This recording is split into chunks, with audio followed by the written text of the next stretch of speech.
I want to explore with you the relationship between courage and will. What happens that causes us to internalize the message that it's not okay for you to be who you are and how you are in the world?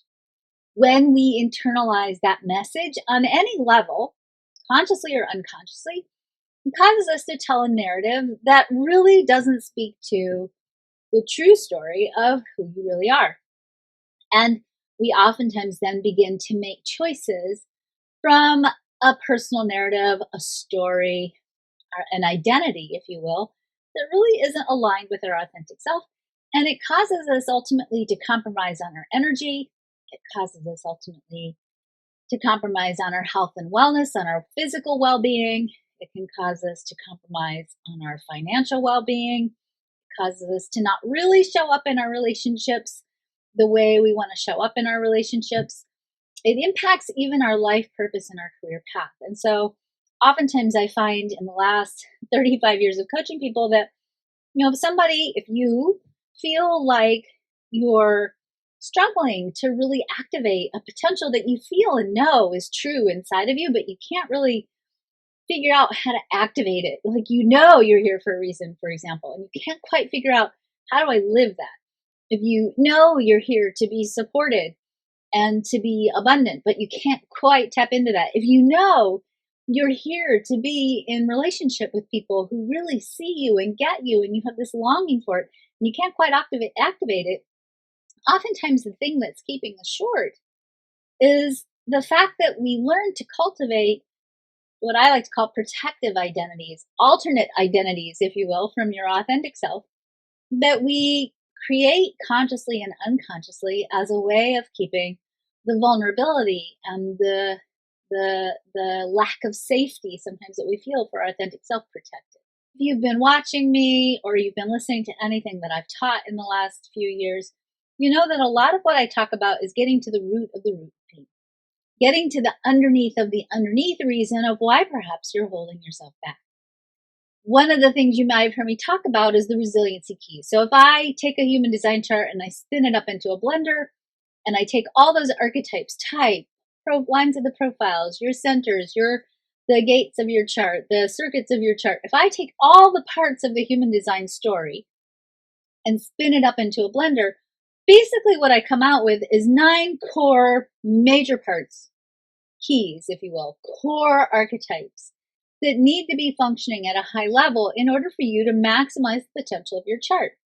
So when we look at a chart, we want to tackle all of it, right? There's all these gates and centers and type. And when we're looking at a chart and we're trying to figure out, okay, what part of this chart is maybe keeping me from tapping into my full potential, it's hard to figure it out. So these resiliency keys are really kind of a hack, if you will, of really getting clear about what might be underneath that's keeping you from living true to yourself. And what we know is that if you live out these resiliency keys at their highest level, you are going to kind of naturally live out the authentic high expression of the potential of your human design chart. One of those resiliency keys is courage. When we don't know how to tap into our courage, it literally robs us of our joy. We don't give ourselves permission, if you will, or we don't act as if it's okay for us to relentlessly pursue the things that bring us the greatest joy. One of the places in the chart where we see a source of courage is the will center. It makes sense if you think about it. I mean, how many metaphors do we have about courage and heart, right? The cowardly lion, right? He found his heart. He had a heart. He was the Tin Man, didn't have a heart, but he found his courage, right? And part of his courage was learning to love fiercely, right? That he could confront things that were terrifying in the name of protecting his loved ones. To me, that's kind of also like finding hearts, not quite the Tin Man, but he found the path to express the fire, the courage of his heart. We have a brave heart, right? That's a term we use too. And courage is oftentimes associated with the heart. And when we look at the human design chart, we see that the heart chakra, is actually comprised of 2 centers in human design. The heart chakra is associated with the G center, the yellow diamond in the center of the chart, or in case if it's undefined, the white diamond in the center of your chart. and the will center, the little triangle that's just to the right of the diamond. So those two centers represent the heart chakra, and they are both a place, in particular, the will center is a place where courage lives. Now, when we look at the will center is the center for translating value out of the ethers, if you will, onto the material plane, for taking our sense of enoughness and our alignment with enoughness and turning it into something of value. And right now, we still tend to measure value physically, right? Value is money and home and security and resources. That's not necessarily completely true. We're in a lot of evolutionary shift around the definition of value and what's valuable. And certainly I would say that the biggest thing we want to look at is that value itself is rooted in sustainability. Our ability to be able to be resilient in a sustainable way. And that ability to create and or attract sustainability comes from our connection with our value. If we are living true to our value, our sense of worth, our self-worth, then we confer, we create greater value. I will tell you that in all the years that I've coached business clients, especially when we talk about sales and selling, the number one thing that's going to tell me if you're going to be successful in your business, if you have to make a sale, is how strong is your self-worth. Because if you value yourself and your value in the marketplace, you're not going to hesitate charging what you're worth with your clients through your business. You're not going to have a problem selling it because you're going to know and deeply feel and sense your value. And if you're waffling on your value, you're probably first of all going to try to barter, or you're going to shortcut your value, or you're going to come up with all these stories like, well, nobody in my community will pay that much for my services. It's actually not true. There are always people to buy from you if you stand in your value. That's a hard one for us to follow because I think that self-worth and the karma of self-worth, and by the way, self-worth is also a resiliency key. The karma of self-worth is messy in our culture right now because we measure value with numbers, and we value people consequently by numbers. You have more money in the bank, you are conferred more value by society's metrics. That's not true, but society will value you more, right? You have more money, you get to get on the plane first, right? You get to sit in the front seat and sip cocktails while everybody else has to hustle to the back of the plane. That's a demonstration of value, right? That's an unconscious metric. It's just a metaphor, but it's an unconscious metric of how we set up value. So that puts us in a position to compromise our value in the name of trying to prove our value sometimes, or trying to fight and scramble to measure up to a metric of value that doesn't really fit us. So it actually, first of all, takes an enormous amount of courage, if you will, to step off of that metric, to get out of the metric of value that is related to numbers. That means, and that's not just bank accounts. If you're a woman, that's a value that we measure based on the numbers of your body, right? If you have certain physical measurements, pant size, etc., you're more valuable, right? That's how society measures in some places the metric or the worth of a woman. When we stop using those metrics, when we stop using numbers to measure value, and we start recognizing that each and every one of us is here for a very specific reason. Each and every one of us is here because we are once in a lifetime cosmic events. And I would challenge that we are here to serve a purpose in the world that for most of you, if not all of you, is about bringing change to the world, redefining the metrics of value. That if we get off of the numbers game and we start owning our own value and standing in our value and recognizing that we're valuable just because we exist, we start making a different kind of courageous set of choices. We start making courageous choices that involve being able to say the word no. If it's a boundary, if it's a violation of our value in any way, or it's a violation of our enoughness. If we have reached a place where perhaps our cup is running dry, which you shouldn't let your cup run dry. You should have your cup constantly in a state of overflowing and give from your saucer, because if you're going up and down and giving from your cup, you're also probably going through boom and bust cycles with your energy. Okay, and we don't want that. To be sustainable means your cup has to stay full all the time and you give from the saucer. So if you're standing in your value and you're activating the courage around your value, it means you're saying, no, I'm not willing to play the numbers game anymore. I'm not willing to have my value measured by a set of metrics that don't fit, that don't work for me. If you're standing in your value, you're going to be willing to, and you're going to have the courage to set the boundaries and set the limits around physical self-care and self-worth. You're going to take the time off. You're going to stop work and rest and recuperate and regenerate. You're not going to take clients that violate your value just because you think you need the money, right? You're not going to compromise on that value with the set of choices that you make. You're going to not compromise on your identity for the sake of value. How many times, especially for those of you who are in business for yourselves as coaches, how many times do you think to yourself or you compromise on the truth of the story of who you are in your business, right?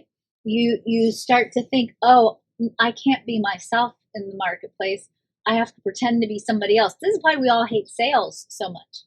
Right? We hate sales because we think, oh, if I'm going to sell something, I'm going to have to put on this weird salesperson's disguise, right? And I'm going to have to try to be someone I'm not and then try to sell from that place. Well, it doesn't work for us. It all feels icky for all of us. Okay, how many times do we compromise even our integrity, our moral integrity? And it doesn't have to be a flagrant violation of moral integrity, but how many times do you know that there's something you should do that's right and you don't do it because maybe you're afraid in your business if you do that, you're undercutting your product structure or your pricing structure or your value structure or your sales process, right?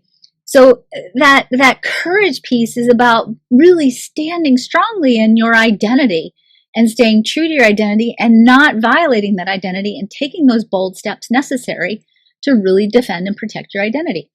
Now, if we look at the gates and the channels connecting the will center, what we see in that will center is actually a code that helps us begin the process of healing our self-worth, healing the karma of our self-worth. And that first place where we're going to heal that karma is actually going to be through the 2551.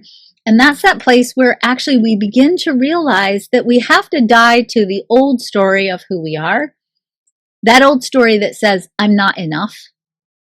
My place in the world doesn't have value because I don't have the right numbers. We let go of that story. We die to that story metaphorically, and we are reborn into a story that says, I'm a unique and once in a lifetime cosmic event. I have a vital and irreplaceable role in the cosmic plan. And I don't know every time, I don't know every minute what the next right step is, but I'm pretty clear that as long as I stay committed to being in a place of service, that the next right step will be revealed to me, and I relax and I trust. That's the gate, the code of the 5125.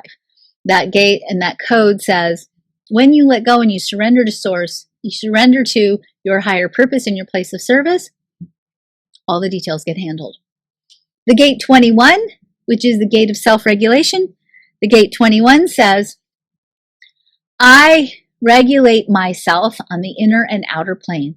Meaning I am internally and externally self-regulated. I protect and defend my inner and outer environment so that it is a better reflection of my value.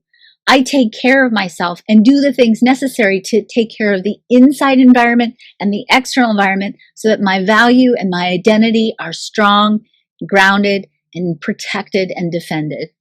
The 40 says, I take the adequate cycles of rest, renewal, and respite so that I am constantly resourced, recharged, regenerated, renourished, if you will, resourced, so that when it is time for me to give and share and serve, I have more than enough to give and share. And I'm not taking from my own resources, and I'm giving from that overflowing cup and that saucer. And then lastly, but not leastly, the gate 26 says, I operate from a place of integrity.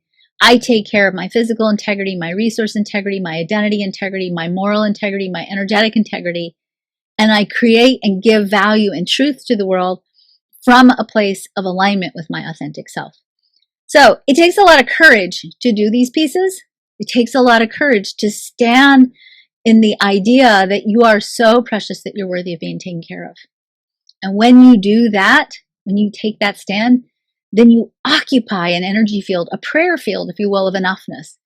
And when you occupy that prayer field of enoughness and you really stand in that place of I am enough, then you begin to create a world that reflects that enoughness back to you. And from that place of enoughness, then you get more than enough to share and more than enough to give. And you give from a place where it's not depleting to you, it's expansive. And it's expansive for you and it's expansive for everyone else you meet.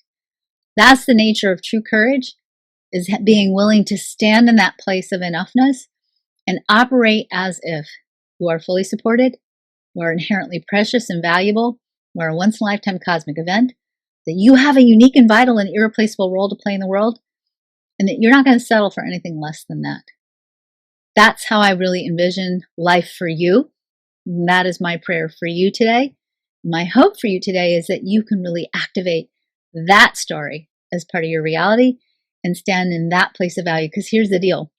When you can really see your own value and you really get that you really, really are a unique, vital, and irreplaceable part of the world, you start to recognize that everybody else is the same thing too. Everybody else is also a unique, vital, and irreplaceable world. And when we start creating a world that stands that strongly in enoughness and value, then we start to make a whole different set of decisions about the long-term well-being of the planet, the long-term well-being of each and every one of us. Our whole decision-making base changes. And it changes first with you. It changes first with you having the courage to stand in your own value and claim it and defend it. So start with that today. Enjoy that today. Be with that today. So you guys have a great week and be kind to yourselves. Bye.